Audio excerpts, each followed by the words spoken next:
আসসালামু আলাইকুম ওরহমতুল্লাহি ওবরাকাতু। আলহামদুলিল্লাহি ওয়াহদা ওয়াসসালাতু ওয়াসসালামু আলা মাল্লা নবিয়্যা বা'দা ওয়া বা'দ। সম্মানিত ভাই ও বোনেরা, আজ আমরা শুরু করতে যাচ্ছি কিউআর কোড যুক্ত ডিজিটাল ভার্সন সহজ কোরআন শিক্ষা কায়দা বই এর স্টেপ বাই স্টেপ ক্লাস।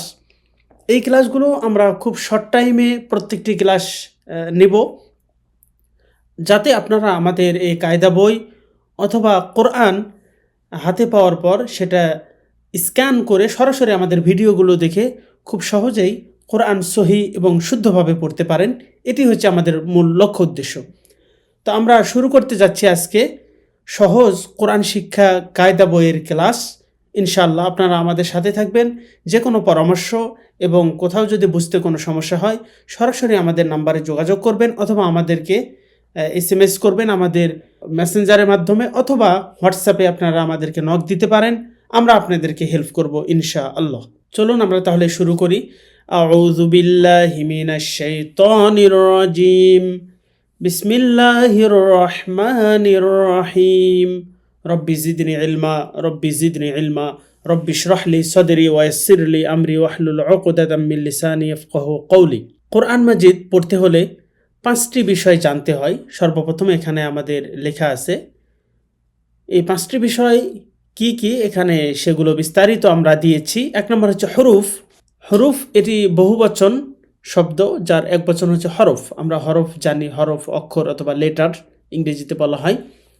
প্রত্যেকটা ভাষার কিছু হরফ, লেটার, বর্ণ রয়েছে, সেগুলো আপনাকে জানতে হবে যদি ওই ভাষা আপনি শিখতে চান, পড়তে চান। আরবিতেও এটি ব্যতিক্রম কিছু নয়। 1 নম্বর আমাদেরকে হরুফসমূহ, অক্ষরসমূহ জানতে হবে। 2 নম্বর হারাকাত অর্থাৎ জবরজের পেশ সম্পর্কে জানতে হবে। 3 নম্বর হচ্ছে তানবিন, আর 4 নম্বর হচ্ছে সুকুন, 5 নম্বর হচ্ছে তাসদীদের ব্যবহার। এই বিষয়গুলোকে আমরা একটি এভাবে দিয়েছি।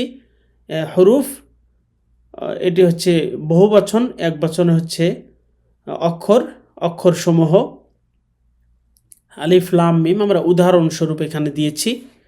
তারপর 2 নম্বর হচ্ছে হারাকাত। হারাকাত হচ্ছে এরকম, হরফের নিচে থাকলে জের, উপরে থাকলে জবর, মাথা মরিয়ে দিলে এটি হচ্ছে পেশ। 3 নম্বর হচ্ছে তানবিন।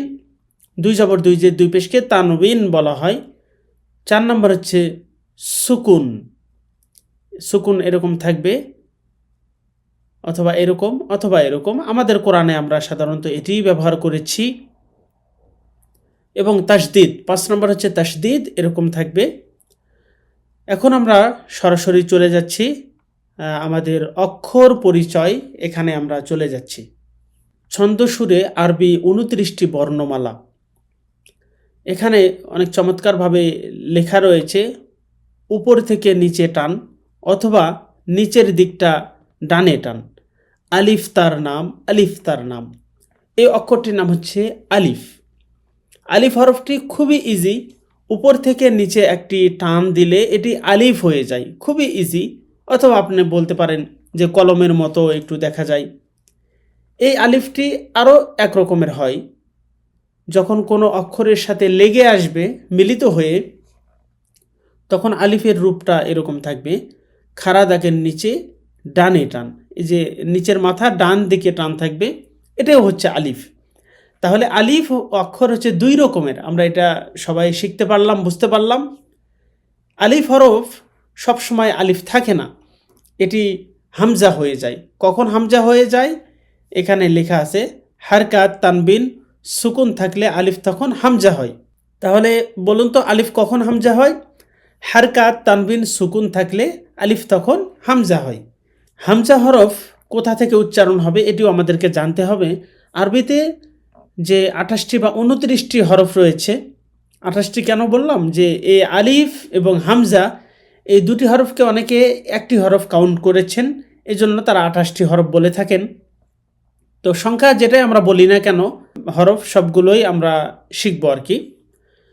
তো হামজা হরফ কোথা থেকে উচ্চারণ হবে? এখানে মাখরাজ লেখা আছে। হামজা হলকের শুরু থেকে শক্ত করে পড়তে হয়। হামজা কণ্ঠনালী 3টি ভাগ করা হয়েছে। একটা হচ্ছে কণ্ঠনালীর শুরু, একটি মাঝখানে, আর একটি হচ্ছে শেষ। কণ্ঠনালী বা হলকের শুরু থেকে হামজা হরফ উচ্চারণ করতে হবে।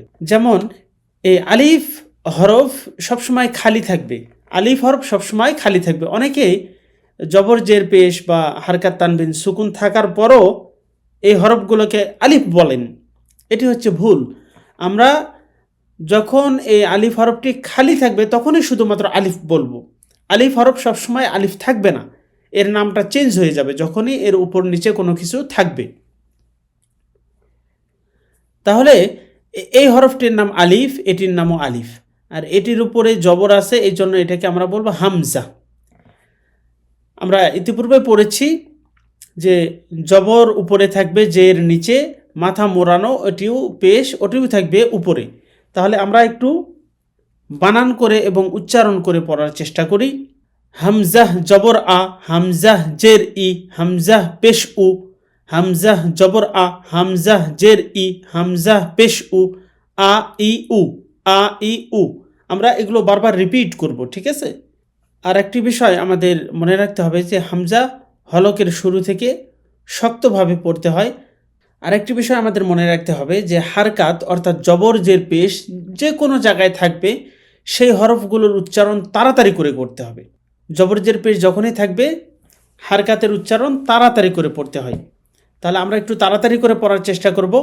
আ ই উ, আ ই উ সর্বপ্রথম পড়ব জবর জের পেশ বলে, হামজা জবর আ, হামজা জের ই, হামজা পেশ উ, আ ই উ।